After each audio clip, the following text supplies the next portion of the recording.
नमस्कार, स्वागत है आपका हमारे YouTube channel fracture GK and fact पर। आज है 7 फरवरी और आज हम डिस्कस करने वाले हैं 7 फरवरी के इंपॉर्टेंट डेली करंट अफेयर्स। यहाँ हम हर क्वेश्चंस के साथ एक्स्ट्रा फैक्ट और स्टैटिक जीके भी डिस्कस करते हैं, तो प्लीज़ वीडियो को अंत तक ज़रूर देखना। अगर ये वीडियो पसंद आता है तो लाइक शेयर सब्सक्राइब ज़रूर करें।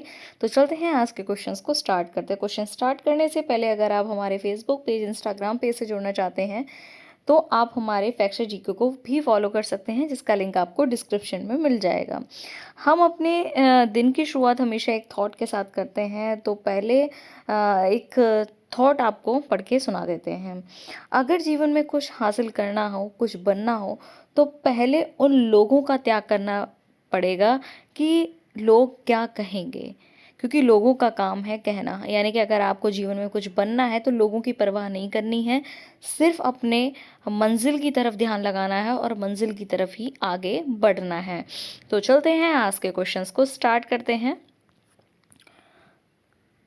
आज का पहला क्वेश्चन है, इंश्योरेंस फॉर ऑल बाय 2047 के तहत 100% बीमा कवरेज पाने वाला पहला जिला कौन सा है? तो इंश्योरेंस फॉर ऑल बाय 2047 के तहत 100% बीमा कवरेज जो पाने वाला पहला जो राज्य है वो बना है हमारा अलवर, सतना, सोनीपत या मेरठ। कमेंट बॉक्स में ज़रूर बताएं अगर इसका आंसर आपको पता है। तो करेक्ट आंसर है हमारा सतना। सतना कहाँ पर पड़ता है? सतना हमारा पड़ता है मध्य प्रदेश में। स्टैटिक जीके का अगर हम देखें तो बीमा नियामक यानी कि IRDAI अधिनियम जो है 1999 है। बीमा अधिनियम 1938 के अंतर्गत आता है। RDI का जो मुख्यालय है वो हमारा पड़ता है हैदराबाद में। ठीक है, तो ये इम्पोर्टेंट है कि RDI का जो मुख्यालय है वो कहाँ पर है। 2047 में भारत की स्वतंत्रता के 100 वर्ष होंगे और बीमा फाइनेंशियल इंक्लूजन का एक अहम हिस्सा भी बनने वाला। तो उसका करेक्ट आंसर हमारा क्या हो जाएगा कि इंश्योरेंस फॉर ऑल बाय 2047 के तहत 100% कवरेज पाने वाला पहला जो राज्य बनेगा वो हमारा सतना बनेगा। सतना हमारा MP में पड़ता है। ठीक है, नेक्स्ट क्वेश्चन चलते हैं।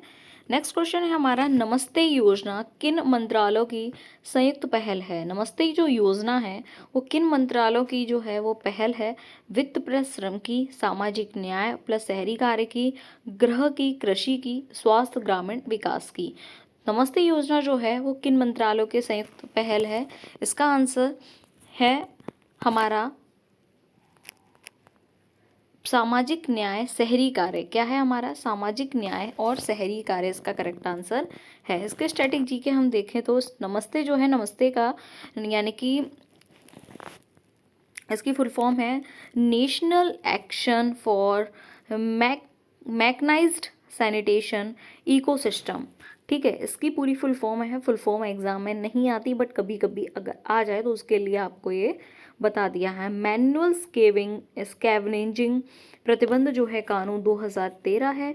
इसके बारे में अगर बात करें तो योजना से सफाई कर्मियों को मशीन, PPE किट और ट्रेनिंग, स्वस्थ भारत मिशन से जुड़ी ये योजना एक तरीके से है। ठीक है, नेक्स्ट क्वेश्चन की तरफ चलें तो अपन पहली महिला जननांग यानी कि विकृति यानी कि FGM, ठीक है, के खिलाफ शून्य सहिष्णुता दिवस कब मनाया जाता है? तो ये मनाया जाता है FGM के खिलाफ शून्य सहिष्णुता जो दिवस मनाया जाता है, ये मनाया जाता है हमारा 5 फरवरी को, 6 फरवरी को, 7 फरवरी को या 8 फरवरी को। करेक्ट आंसर हमारा इसका है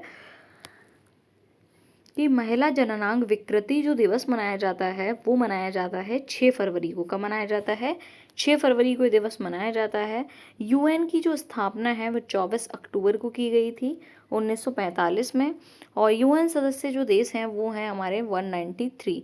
FGM को मानवाधिकार उल्लंघन माना जाता है। WHO, UNICEF, UN वुमेन इससे जुड़े संगठन भी हैं। नेक्स्ट क्वेश्चन है हमारा, एक मिनट, नेक्स्ट क्वेश्चन है हमारा, RPTUS योजना किस विभाग ने शुरू की थी? यानी कि रेप्टोस जो योजना है वो किस विभाग ने शुरू की थी? स्वास्थ्य मंत्रालय ने, नीति आयोग ने, फार्मास्यूटिकल विभाग ने या पेट्रोकेमिकल विभाग ने? तो इसका करेक्ट आंसर है हमारा फार्मास्यूटिकल विभाग। तो RPTUS की जो विभाग के जो शुरू किया था वो हमारा किया था फार्मास्यूटिकल विभाग ने इसको शुरू किया था। फार्मास्यूटिकल विभाग जो है वो रसायन और उर्वरक मंत्रालय के तहत आता है। भारत जो है वो फार्मेसी ऑफ द वर्ल्ड है मतलब भारत में जो है फार्मेसी ऑफ द वर्ल्ड है। जो एमएसएमई है, फार्मा कंपनियों को टेक्नोलॉजी अपग्रेड में मदद, निर्यात, गुणवत्ता सुधार लक्ष्य एक तरीके से ये है। एक मिनट। प्रधानमंत्री भारतीय जन औषधि परियोजना का उद्देश्य क्या है? प्रधानमंत्री भारतीय जन औषधि परियोजना का जो उद्देश्य है वो है मुफ्त इलाज करना, सस्ती जेनेरिक दवाएं बनाना, या बीमा सुविधाएं करना, या अस्पताल निर्माण करना। तो करेक्ट आंसर हमारा इसमें क्या हो जाएगा कि सस्ती जो जेनेरिक दवाइयां हैं उनको बनाने का कार्य जो है वो हमारे प्रधानमंत्री जन औषधि परियोजना का के अंतर्गत आता है। ठीक है। इसकी जो शुरुआत हुई थी वो 2008 में हुई थी। जन औषधि दिवस मनाया जाता है वो 7 मार्च को मनाया जाता है। दवाएं जो हैं वो 50 से 80% तक इसमें सस्ती होंगी। 10,000 प्लस जन औषधि केंद्र जो हैं वो भारत में एक तरीके से हैं। नई पौधा प्रजाति डिस्लीपेट्रा, यानी कि बहुत इंपॉर्टेंट क्वेश्चन है, जरूर नोट करिएगा कि नई पौध प्रजाति जो है, साइंस में भी क्वेश्चन देखने को मिल सकता है आपका। ये नई पौध प्रजाति डिस्लीपेटेरा पखालिका कहाँ खोजी गई है? काजीरंगा में, गिर में, पखाल अभयारण्य में, या सुंदरवन में? तो ये खोजी गई है हमारी पखाल अभयारण्य में। ठीक है। इसके बारे में थोड़ा देख लेते हैं। पखाल अभयारण्य है कहाँ पर? पखाल अभयारण्य जो है वो हमारा तेलंगाना में है। भारत 17 मेगा बायोडाइवर्स देशों में शामिल है। नई प्रजातियां जो है, जो इसके बारे में क्वेश्चन जो है आपका हम करवाने वाले हैं, जो कि आपके यूपीएससी एग्जाम में कई बार पूछी जाती हैं। इसका एक अलग से वीडियो हम जो है वो बना के अपने चैनल पर डाल देंगे। अगर इस चैनल पे आपको वीडियो देखने को नहीं मिलता है तो आप हमारे फैक्ट जीके को फॉलो कर लें। हमारे फेसबुक पेज और इंस्टाग्राम पेज पर स्टैटिक जीके से जुड़े जितने भी क्वेश्चंस हैं वो वहाँ पर हम अपलोड करते हैं, तो प्लीज़ इसको फॉलो ज़रूर कर लीजिएगा।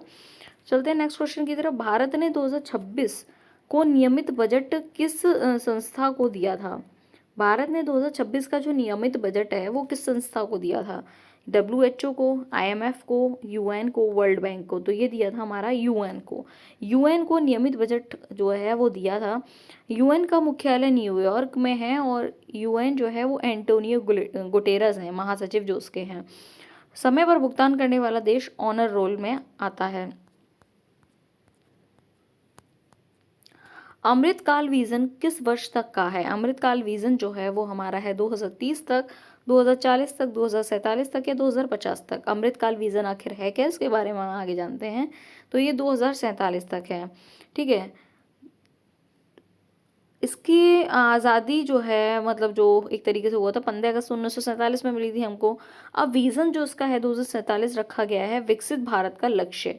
जो अमृत विजन जो है किस वर्ष तक का है? तो ये है 2047 का। इसका क्या मतलब है? इसका मतलब है कि विकसित भारत बनाने का जो लक्ष्य है वो अमृत काल विजन के अंतर्गत आता है, जो कि 2047 में बनेगा। ठीक है। भारत में बीमा जो क्षेत्र का नियामक है वो IRDA है।